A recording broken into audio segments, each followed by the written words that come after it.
Hello, and welcome to the Media Center's 8th Local Hero Award series, in which we showcase 6 people from the Mid-Peninsula for outstanding achievement or contributions to the community.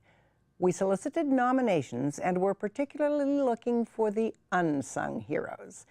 Each winner is an inspiration, and each has a great story to tell.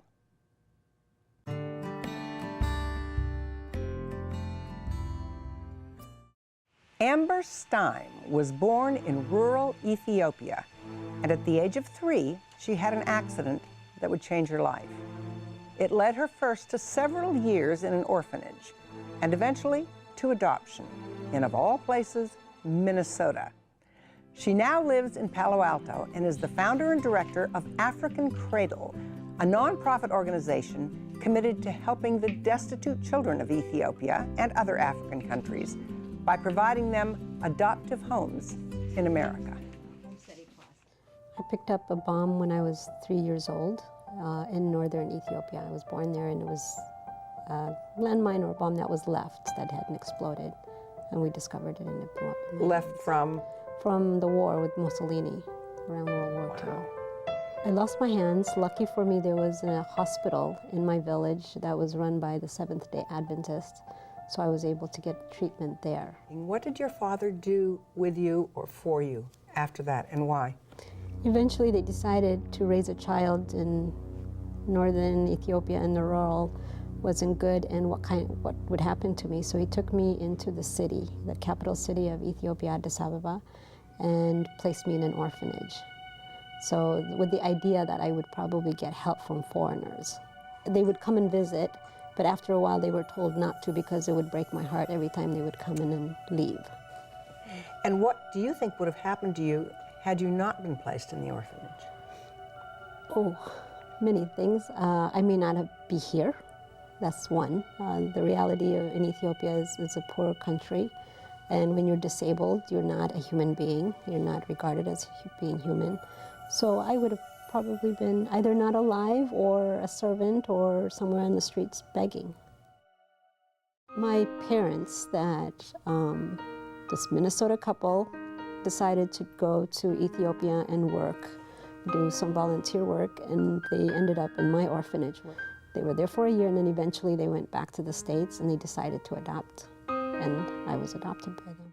I had my own room, which I've never had before, my own clothes, my own toys, which is a concept that I didn't even know existed, let alone to have it. Night and day. Night and day. And in some ways, even though I had all of those things, it was a little bit lonely because I was so used to being around kids and people, and just to be with the 3 of us, that took some adjusting. So eventually, when I got a letter from a family in Ethiopia saying they're my birth family. And you went back? I went back once I had finished college and gotten my first job, saved money for a year, and went back to see them. What was that like? To go to Ethiopia and look at everybody, and they looked like me, and I had, strong resemblance to some of them, so you could see there's a genetic connection there. It was amazing. I started working in Ethiopia once I had my degree in social work, and was a social worker in an adoption agency. Started a program of adopting children out of Ethiopia, and I met my sons there. My 2 sons, they were 10 and 12 at the time, and I adopted them. You have both adopted and had a birth child? Yes. I know a lot of parents, when they're thinking of adopting, worry that they'll treat the adoptive child differently. I worried about that too when I was pregnant with my birthed son. And I told that to my oldest, my 2 adopted children, and they laughed. I said, well, I'm scared. What if, I treat them differently than I treat you? Oh, Mom, they said. And they were right. The love is the same. The worry is the same. They're my children. So that's a huge message for prospective adopting parents. Yes, it is. Now, having been on both sides of it, where you match up parents and children, which party do you identify with more? The child or the parent? The child. I know that loneliness of not having family, and then having family, and I have those feelings that are very real. And so I can identify with the children that we place for adoption. So they're the more vulnerable party, yeah. presumably. Yeah.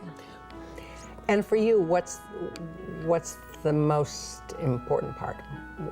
Why do you go to work every morning, as it were?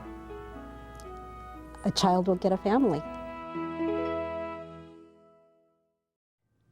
Do you know someone who has overcome significant hardship and has an inspiring story to tell? Someone who has sacrificed or given over and above to the community and deserves some recognition?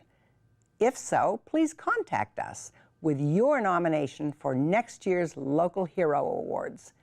To find out more about our local heroes and to watch interviews with all the winners, visit our website, midpenmedia.org.